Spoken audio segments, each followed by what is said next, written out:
Sejam bem-vindos e bem-vindas. Esse é o seu podcast cervejeiro Beer Summit Cash.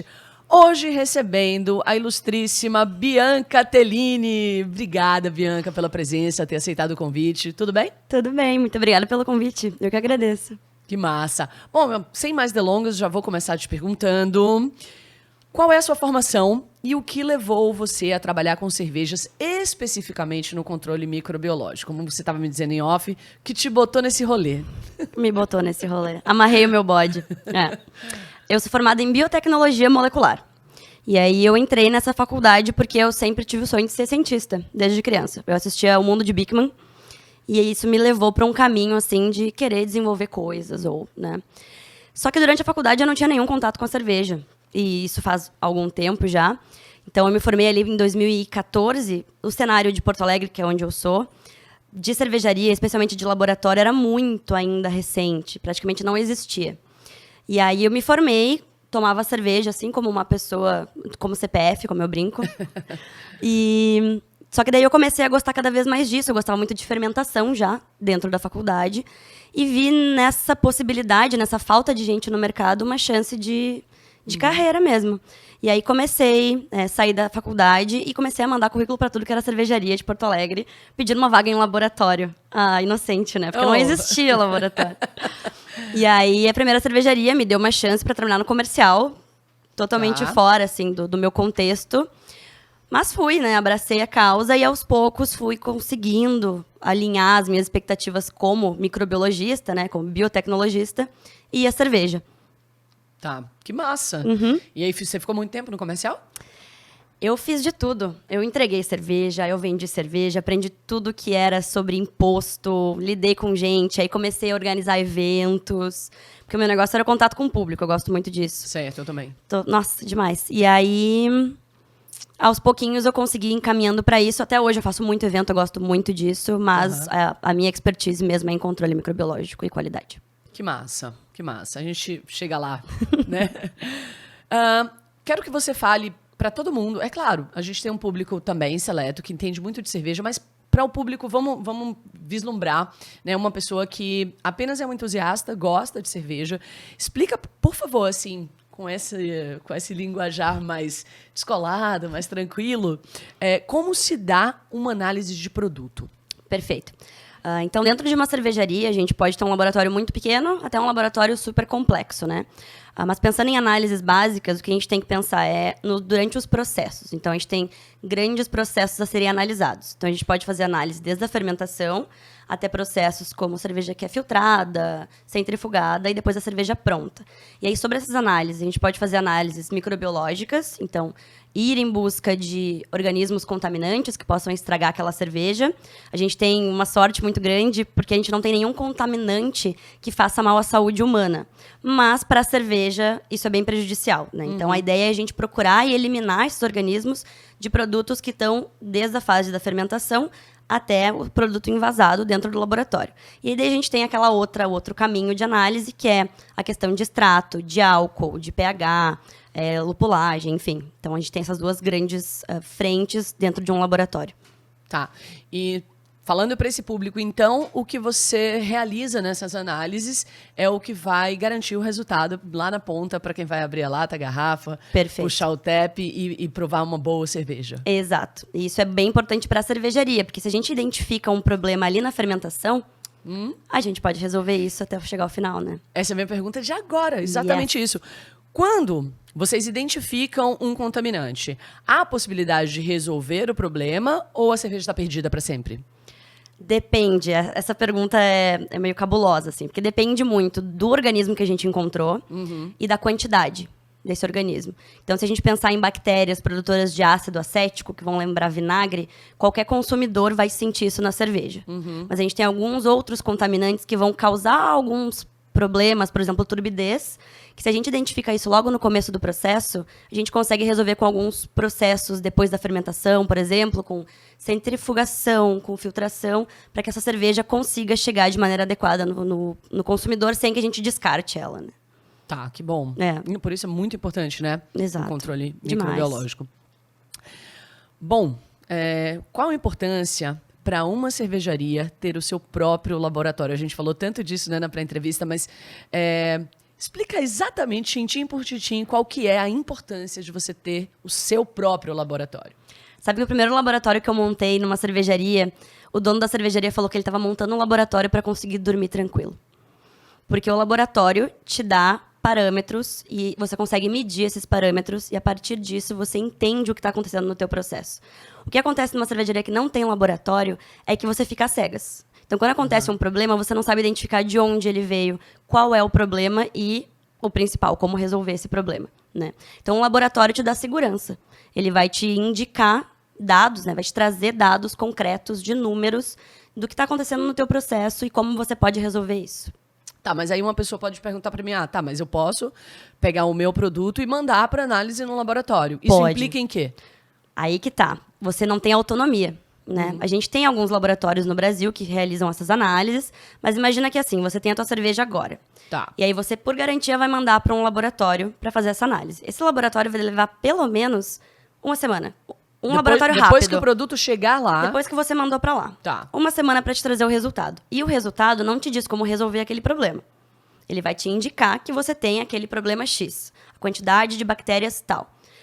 Com o laboratório na cervejaria, você tem tudo isso ao teu dispor. Então, você tem a pessoa responsável por fazer as análises e, melhor ainda, você tem como identificar de onde esse problema veio para evitar uma próxima vez. E tempo de cerveja parada é dinheiro. Exato, é dinheiro perdido, né? Exato. Com certeza. E aí, você tendo esse laboratório lá, você faz as análises, você descobre que há um problema, uma contaminação, e aí você começa a prestar atenção em toda a cadeia do processo de produção, né, da cerveja, e você talvez encontre ali no meio do processo aonde está esse contaminante, digamos Perfeito. assim, né? Explica pra gente... Não, só uma coisa mais interessante antes. Eu quero saber, assim, qual o custo médio para você montar um laboratório? Perfeito. Uma coisa que eu tento muito... É um tabu muito grande para cervejarias, porque geralmente os cervejeiros, donos de cervejaria, estão pensando em investir o seu dinheiro em novos tanques, em novos processos, e faz sentido, eu entendo. Mas um laboratório não precisa custar o preço de um laboratório da NASA. Você, com menos de 10 mil reais, monta um laboratório dentro da cervejaria. Juro. Que vai ter o mínimo de análises necessárias para você começar um controle de qualidade. É claro que com 10 mil reais, você não vai conseguir analisar leveduras, bactérias contaminantes, fazer uma análise de extrato, de álcool, da maneira mais ideal. Mas você começa a inserir um controle de qualidade. Isso já faz muita diferença. E aí, com o tempo, você pode ir investindo aos poucos até chegar no laboratório ideal. Perfeito. Você começa pequeno e pode ir implementando esse laboratório e aumentando as suas análises. Massa. Não é uma coisa, assim, impossível. Não é. Né? Mas a gente pensando, então, num laboratório um pouco mais robusto. 50 mil, você consegue fazer um laboratório bacana? A nossa grande questão aqui no Brasil é que grande parte dos equipamentos que a gente utiliza são importados. Certo. Então, o maior equipamento que a gente utiliza, ele, por exemplo, um deles, ele é austríaco. Tá. Então, a gente paga isso em euro. Né? Então, se a gente pensar isso em real, realmente fica bem caro, mas ele se paga muito rápido também. Mas, assim, 100 mil já não dá para fazer um grande super laboratório, super robusto. Tá. Beleza, mas já deu para ter uma ideia, né? Assim, Sim. Você pode começar partindo de 10 mil Sim. e aos pouquinhos chegando lá. Perfeito.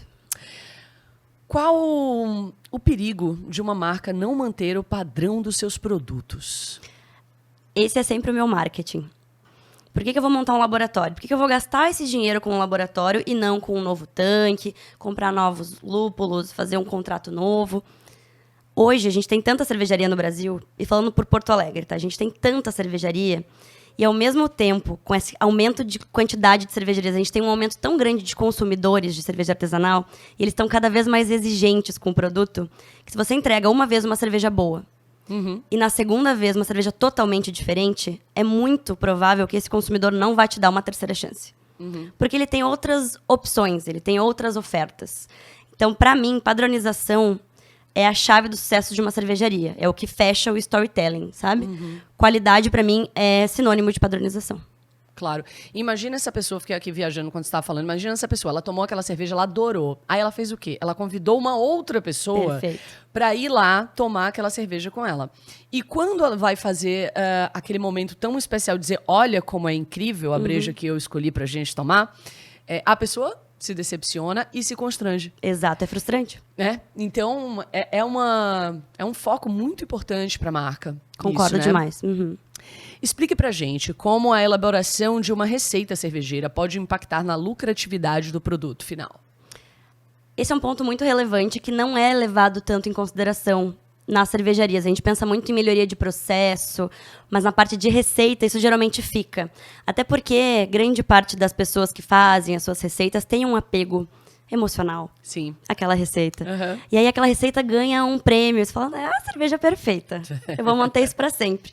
Mas a gente pode pensar em alguns parâmetros, por exemplo, moagem de malte, ajuste de moinho, o quanto daquele malte vai de fato gerar um extrato pra gente, que vai virar açúcar, que depois vai ser usado pelas leveduras. O lúpulo, eu estou usando o lúpulo de maneira adequada? Eu estou colocando o lúpulo demais, de repente? Ou eu estou calculando, de fato, o quanto eu preciso de lúpulo para aquele amargor que eu espero? Ou eu estou colocando mais, jogando o lúpulo fora? Uhum. Ou será que eu não posso usar esse lúpulo de maneira mais assertiva lá na frente para trazer esse aspecto que a gente quer? Ou nas leveduras, eu estou fazendo contagem de levedura para saber se eu estou colocando a quantidade suficiente? Eu não estou colocando levedura demais, de repente? Ou eu estou colocando de menos e isso gera mais tempo de tanque? Tudo isso tem a ver com a receita. Então, se a gente pensar que todo o controle de padronização e de redução de custos começa pela receita, a gente muda todo o padrão da cervejaria. Tá, beleza. Você pode falar onde você está trabalhando hoje? Eu estou trabalhando na cervejaria Tupiniquim, eu presto um serviço para eles, né, desse controle de qualidade. E eu tenho minha empresa de consultoria e eu presto consultoria para outras cervejarias daí. Ah, bacana, então. O pessoal da Tupiniquim deve estar feliz. Eu estou lá há 5 anos já, então acho que sim. Acho que sim também.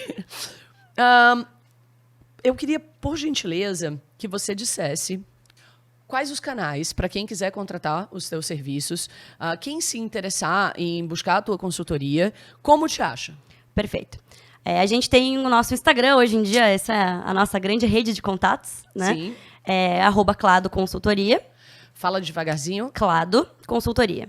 Tá. Também tem o meu Instagram Clado pessoal. com C. Clado com C. CLADO. Clado Consultoria. Ok. Tem o meu Instagram pessoal, que é por onde muita gente me encontra, e aí eu redireciono isso, que é o @Bitelline. Bitelline, simples. Sim. E também tem o telefone de contato da empresa, mas isso é tão não usual. As pessoas não entram em contato comigo por telefone. Isso é tão anos 90? Isso é tão anos 90. Sabe que esses tempos eu tava pensando, por que eu pago essa linha ainda? Né? Porque as pessoas não me ligam por lá. É fixo? Não, é celular. Então eu Tá. uso mais o WhatsApp Business, por exemplo, Sim, pra falar sim, com as sim. pessoas. Mas o Instagram, hoje em dia, é nossa grande rede de contato. E a gente tem o nosso site também, que é clado.com.br. Só Clado. Só Clado. Bem simples. Bianca, muito obrigada. Foi uma Imagina. delícia nosso papo. Adorei. Obrigada a você pelo convite. Aí, quando eu conseguir ter uma cervejaria, com certeza eu te contrato. Muito obrigada. Esse foi mais um episódio do Beer Summit Cast, o seu podcast cervejeiro.